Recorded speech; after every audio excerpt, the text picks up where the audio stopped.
to the Mysore literati. Mysore is known for palaces, promenades, plazas, parks, and great literary tradition. NLA has generated a new festival to elevate the status of Karnataka in this cultural town to celebrate classics through ages. What more? Mr. Reginald Wesley, Dr. Hariharan, N.K. Raghavendra, Dr. H.S. Shivanna, members of the Executive Committee, our patron members, life members, regular members, and more importantly, our donors. 7th edition of Mysore Literary Fest. On this occasion, I'd like to go down memory lane.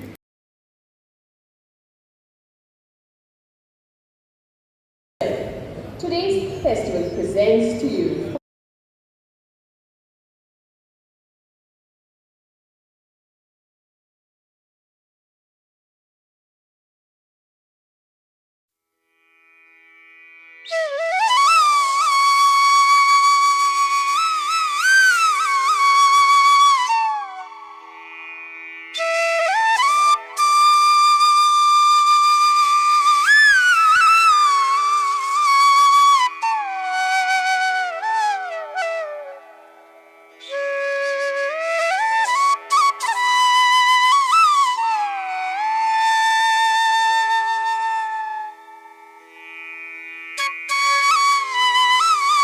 a western suit to the august gathering.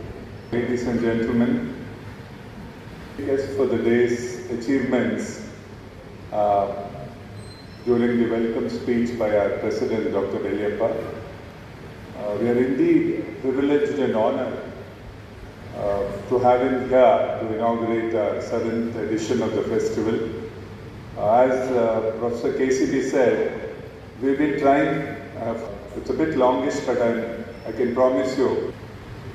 Arutki is a doctorate in chemistry and has published over 22 research papers in international journals. As a fellow of the Address the gathering. Courage and conviction of Professor Velliyappa, he insisted that I should come here to inaugurate a literary fest. I am not a student of literature at all. In fact, I told him, amazing that you selected a non-literary person to inaugurate a literary fest. I am a student of science. I am neither a student of Kannada nor a student of English, but I am an admirer of both the languages. That is my only qualification to be here. Beautiful articles come, but not sure who wrote it, the author or the AI. Immediately you get a response. Should we go to the classics that we have been admiring so long? I believe the answer is yes, we should go to the written word. We are grateful to the literature that we have with us. Literature. 3 reasons for me. One is, it begins as an entertainment, giving us the respite from the complex world. The second one, it evolves as a motivation, giving us the strength to face the world. And finally, it reaches its zenith in elevation, where it allows us to transcend the world and touch the universal truths of human existence. D.V. I had the privilege of living with the great man for 3 years. Second was Kumar Vyasa Bharata, and third is Gitanjali. I'll take all the 3 to the class and ask the student, what do you want today? Whichever you want, we'll do that. And talk to them nicely. And tell them, today you should make an effort not to cry, I'll make you cry. And take Karnarjuna Vidha and Karnavasana Prasanga, everybody would cry. I'll take Gitanjali sometimes. I almost remember the book by heart. About 7 years ago, I was in Delhi to attend meet a friend of mine who was a group commander in the Air Force. Security is very tight in the Air Force. I was going to sit there. My card was given to a lady. She could not read my name properly. Karasiki is not so complicated, but people find it complicated. She was studying how to pronounce my name. Another lady came there, took the card, expressed astonishment, looked around me, came to me, touched my feet and said, "Sir, remember me, sir? I was a student 40 years ago." I said, "Nice." The next question baffled me. So do you teach Gitanjali even now? To teach us poems.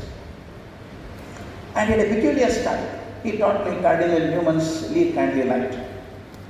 With a resonating voice, in a particular style. After teaching the entire poem, he would make the entire class stand up. Repeat after me. He would make us repeat. The way he spoke and the way he pronounced was so beautiful, it looked as the light came into the class. Then finally he said, this poem is translated into Kannada by B.M. Shrikantaya. Karunadu ba velake musukidi mabbinali. He taught that poem. Asked me, can you write a column in paper? I said, yes. Then what could be the title? Believe me, I did not take more than 5 seconds to tell him, Karunadu ba velake. I wrote 1,500 columns only with that title, Karunadu ba velake. So powerful. Sometimes your own literature excites you, motivates you, brings tears into your eyes. I'll give you an example. It happened to me. K.S. Narasimha Swami, one of the finest poets Kannada literature has ever seen. Who can miss Mysore Mallika? Who can miss Mysore Mallika? I knew him so intimately as to go to his house whenever I went that way. And he was very fond of me. I could create a scene before him. In his house, there were a few furniture on the right side. There was a cot on the left-hand corner. He would invariably sit on the cot, keeping his hand like this, chewing something, thick glasses, looking at the door. Every time I saw him like that. One day I asked him, sir, all these poems of Mysore Mallika, did you write by looking at Venkama, his wife Venkama? He said, yeah, I wrote after seeing her. Venkama said, no, he saw somebody else and wrote. He's simply telling. This is where literature becomes spiritual or philosophical. Shifting our perspective from I to the universal. This is the highest gift of literature. We call Jivotkarsha. You see Ramayana, Valmiki Ramayana. Valmiki never says anything about be like Rama, be like Lakshmana, be a devoted brother like Bharata, or a disciple like Mahanjanaya. He never says it. But they develop the characters of all these so beautifully, we are tempted to feel, I should become like Rama, I should become like Sita. This is the charming life of the literature. Mahabharata. I tell you how many things I can mention about elevation. Yes, sir. Because I can't convert Kumarvasa Bharata into Kannada, in English. What Kumarvasa does is magnificent in that, what literature can do. What is Duryodhana known for? And was at any cost. But now what is he saying? Tande hadiyane magananu. Tande hadiyane. One quartet can go to such high levels, unimaginably beautiful. What message it can give to life. I'll try to say that in Kannada and try to convert it to English in some way or the other. Such an image that Gundappa creates before us. He gives a small example and takes it to universal truth. Esadi nadi gidada bigi, mele gaadiya sarasa. Imagine a small sapling in the ground with a flower on top. How is it standing? Esadi nadi gidada bigi. The roots are firmly held by the soil, but the flower is swinging to the wind. Esadi nadi gidada bigi, mele gaadiya sarasa. Kusumada kshema, bigita bidute galinda. The flower is safe because of the great grip here and also the freedom here on top. Kushala savura bhava, niryatna swatantradim, vasarita nayasukha makutima. Flower is not making an extra effort to spread fragrance. It naturally goes everywhere. Flower is not making any effort. Human beings should also become like that. What a lovely way of saying this. Please remember, my friends, when we are small children, we just born, we don't know anything other than crying. Totally helpless. The first stage of our life is we are unconsciously incompetent. We don't even know that we don't know many things. We are unconsciously incompetent. We progress in life, try to learn something or the other, and realize there's so much we don't know. We become consciously incompetent. The second stage. That's not the end. Third stage is we make 30, 40 years reading something, trying to understand, and we think we become consciously competent. The third level, consciously competent. And Gundappa said that's not the final stage. Final stage, Nirvyatna Swatantra Dev. Last stage is you become unconsciously competent. Unconsciously competent. These are the 4 stages. We are unconsciously incompetent, then become consciously incompetent, and become consciously competent, and last stage you become unconsciously competent. That is the stage you reach Ramakrishna Paramahamsa. Without reading Upanishad, whatever he said became Upanishad. Professor par excellence for this scintillating talk. I now request Professor KCB to present the memento.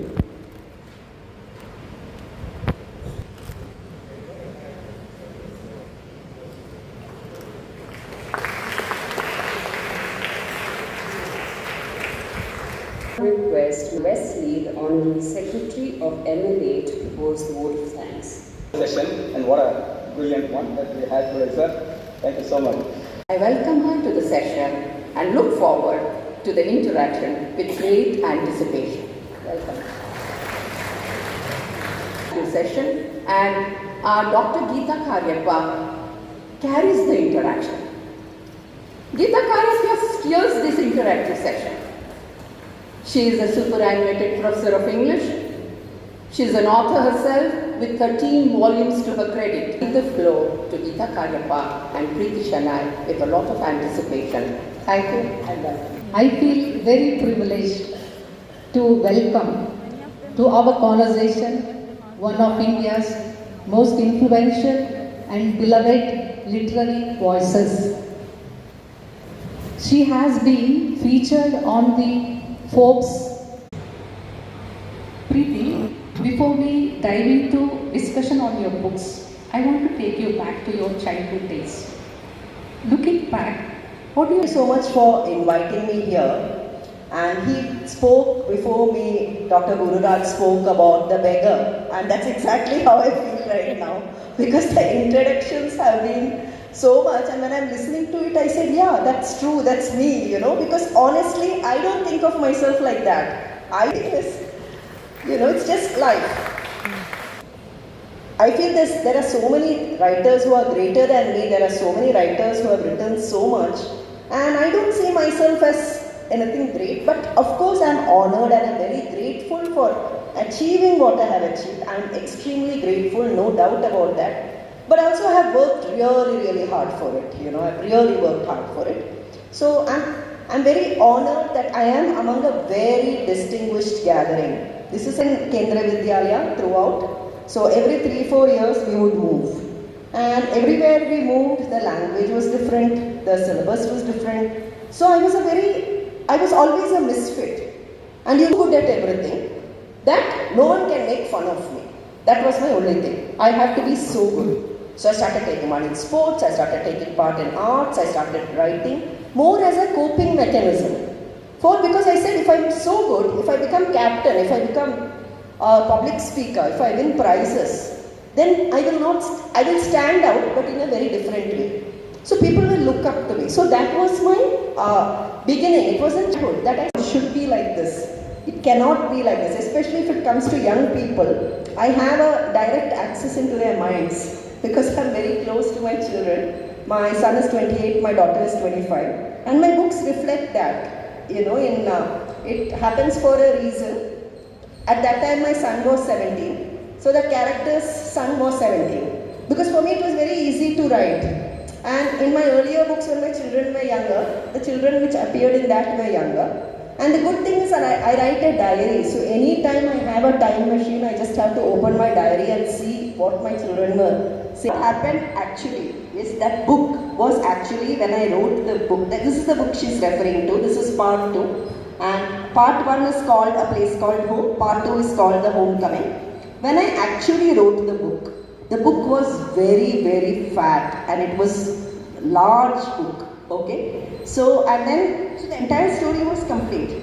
So then when I took it to my editor and my books sell a lot and we have to price it at a certain point. So she said, listen, this has so much potential and why don't we make it 2 parts? So I said, okay, fine, that actually makes sense because sometimes when the book is very fat, a lot of people don't want to read it because the the message of life or the deeper truth of universe when you read, go through the journey of a concept which you were referring to in the Love a Little Stronger. So would you like to share something about it? So before I talk about my creative non-fiction, so this book which Dr. Geeta spoke about, Alka. So the story is this, okay? She's a maid's daughter. Alka is a maid's daughter. She lives in Delhi in a small 12 by 12 room with her mother. And the lady of the house decides to send her to the same school that her daughter is going to. So Alka is a complete misfit. So here she is going to an international school, speaking English. Because I thought about it, okay, what is the difference? So at that time, that incident, that book came from a very, very painful incident. I lost my father all of a sudden. Okay, 1 minute he was in his chair talking to my mother. Next minute he leaned back and he was gone. It was the most shocking thing I have ever experienced. He was supposed to visit me a week later. And both my children, my husband was traveling. And I said I want to capture small moments in life. Because life is not about grand moments, some grand graduation, one wedding. Those events are there, yes. But tiny, tiny moments in life are also worth cherishing. They are worth savoring. So I thought that, either something that will happen to you, we can keep thinking about it. It's like chewing a bubble gum. Or it's like a little candy. Okay, it's time for a revision. So my publisher agreed very kindly. So I revised it. Then we relaunched it called Love a Little Stronger. All are completely true incidents from my life. All are true incidents. And I felt it would Go through this, the audience. I'll answer very honestly. The first question, a recent everyday moment that made you think this could be a story. Oh, my cat knocking down things to wake me up. She's very clever. I don't have an alarm, I have a cat. She'll knock down something and jump out. And she's very clever. Like, okay, I will sleep tomorrow, and I kept one newspaper there, thinking she'll tear it. First day she tore the newspaper, she understood I'm not waking up, she stopped doing it. Then she started knocking down things. Your writing journey in one word? Incredible, to me itself. What one factor must a place have for you to truly call it home? My family. If you weren't a writer, what you would be? If I wanted to? If you weren't a writer, who would you be, or what would you be? What profession you would choose? I would be a farmer because I love growing things. Perfect. I have a nice garden, I grow my vegetables, I'll be very happy. And you also have an idea of, when you wrote about the coffee estate, everything was so perfectly understood. Yeah, I love nature. So I will grow everything, I will grow. Perfect love, one word. Doesn't exist. Sadly, it doesn't exist. It's not perfect. If one of your fictional characters interviewed you, who would it be and what would they ask? It would be the 85-year-old Gopal Shankar, and he will say, "What is this you have written? Why can't you write it better?" That's what he would say. If you could have dinner with one author, living or dead, who would it be? Undoubtedly Oscar Wilde, because I absolutely appreciate his work. I went to Madame Tussauds. I took photo only with one wax model kept there, and that was Oscar Wilde. Beautifully, so nicely he writes. Your writing fuel, herbal tea, black coffee or silence? Black coffee and silence. And end of the day, so my maid, she'll come and say, "Madam, ivattu chennagi bardidira, ivattu 6 coffee cup ide." Then I know. She knows that I have written well because I just keep having black coffee and I leave the cup there. I don't clear it. Evening either I'll clear or she'll clear. One word you would want readers to associate with your name? Humility. Humility. I want people to say she was humble. So your current mood now, using the title of one of your books, current? Your current mood using the title of one of your books. Life is what you make it. Wow. That really, deserves a huge round of applause. So the floor for the audience to ask questions. No. My MA was sociology. So it's not. Now, when you write, are you in control of your emotions or do you let it go? I've been suggesting libraries to keep your books, and my most favorite book is 100 Little Flames. Thank you. How did you get the inspiration to write such a wonderful book? They were also young once, and people forget that. And especially the young forget that. And I feel that stories deserve to be told, and that's how I wrote 100 Little Flames. Thank you. Reasons to express my gratitude to you. I read your book when I was in my class 12, and the character in the book, Life is What, makes colorful notes for her subjects. So that is the thing which is carried till now. I do make colorful notes. If you look at my timetable, because I teach English, it's colorful. Everything is colorful. And something serious to be discussed about. So I did pick up that, and I went on to do my graduation. Let's give her a round of applause. How amazing it is that a book influenced her to take the profession that she is in. It's so humbling for me. 1 years old man. Most of the books are about maybe protagonists. Why it is so? Is it because that you are a lady that you are going to write like that? Do not think about your readers. Do not think about your readers. You are writing a book for yourself, for the story, for the characters. So be true to your characters. KCB to hand over the token of appreciation.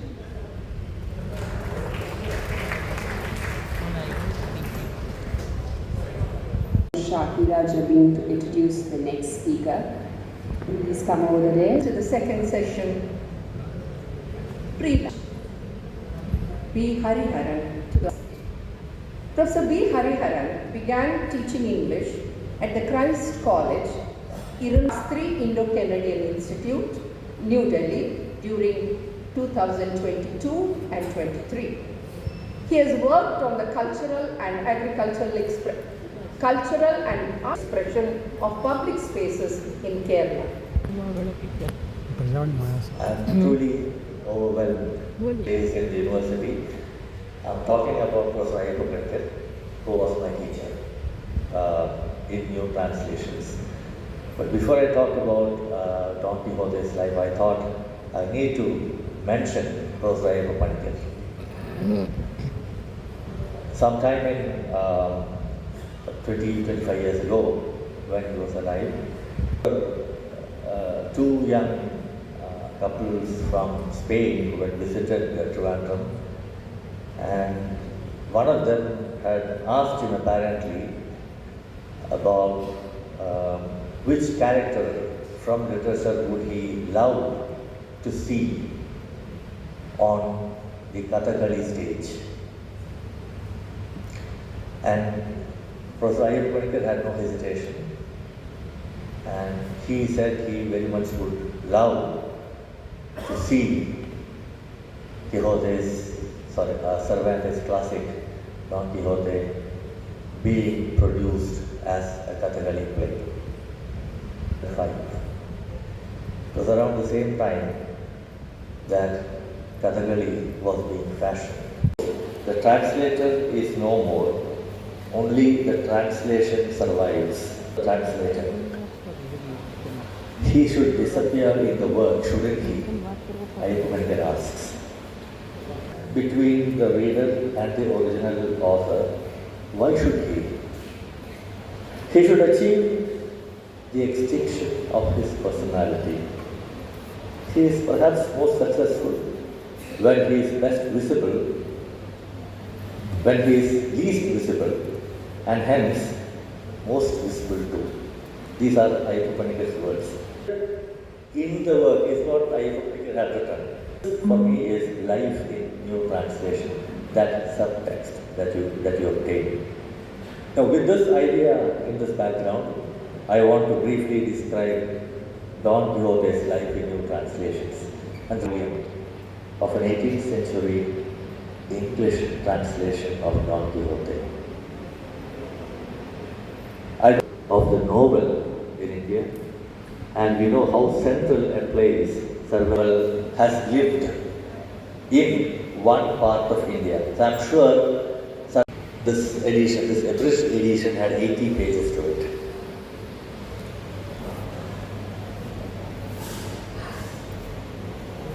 Then, which was titled Don Quixote's Veera Krityangal. Miracle, for the first time, did a full translation of the novel, and that was published in Malayalam. That is Kadagali for you. That is translation for you. Now, to do this, if you really have to enact this, present this on stage, in European theatre, you would have rehearsals and then you will have dress rehearsals. But in traditional Kerala theatre, in Kadagali for example, you do not have rehearsals. There is something else. You have something called Cholli Attam. Chollu is to say, Attam, performance. On this side and one there. And the dress that they have is called Chuvanna Tadi, red beard. Red beard generally is very famous. A very famous red beard character would be of Kali in the story of Nala and Damayanti, demons. And when he identifies these as demons, these two characters, they'll be standing on a stool and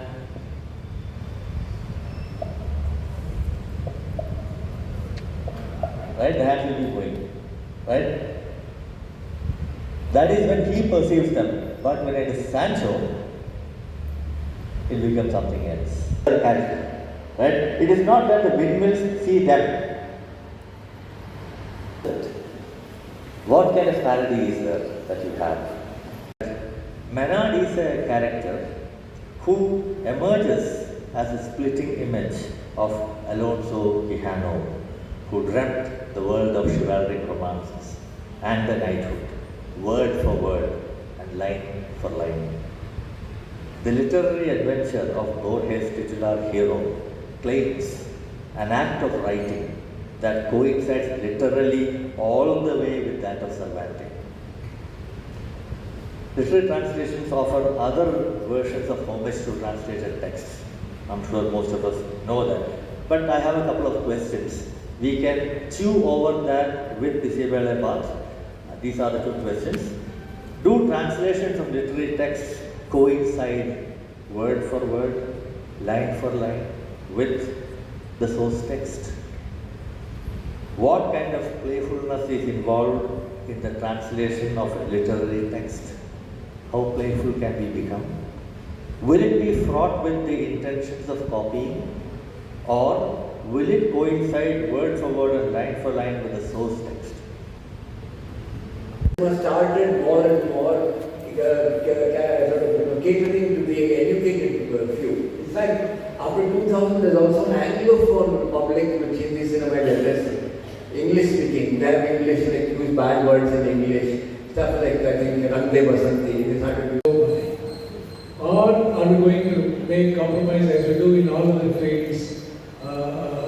That's what I would. It is an honor to introduce Dr. Chandran, Professor and Dean, School of Liberal Arts, Vidyashri University, Bangalore. His recent publications include Another India, Events, Memories, People, India, and an edited and thought, respectively. At present, he is editing and co-translating Daredevil Mustafa, a book of short stories by the Kannada writer Purnachandra Tejasvi. The same will be brought out by HarperCollins, India. Writing about Dr. Chandan Gowda's work, Another India, Gitanjali Shri has this to say, I quote, a product of immaculate scholarship, refined rumination and humane sensibility, drawing upon little known or forgotten bits of history, mythology, literature and personal encounters with exceptional individuals, this excellent book urges us to reflect on our predicament as a people. Over to Dr. Chandan. More or less directly. One is the combination of Mysore and the states in general. I'm audible. Most of you have noticed the relatively inadequate number of research.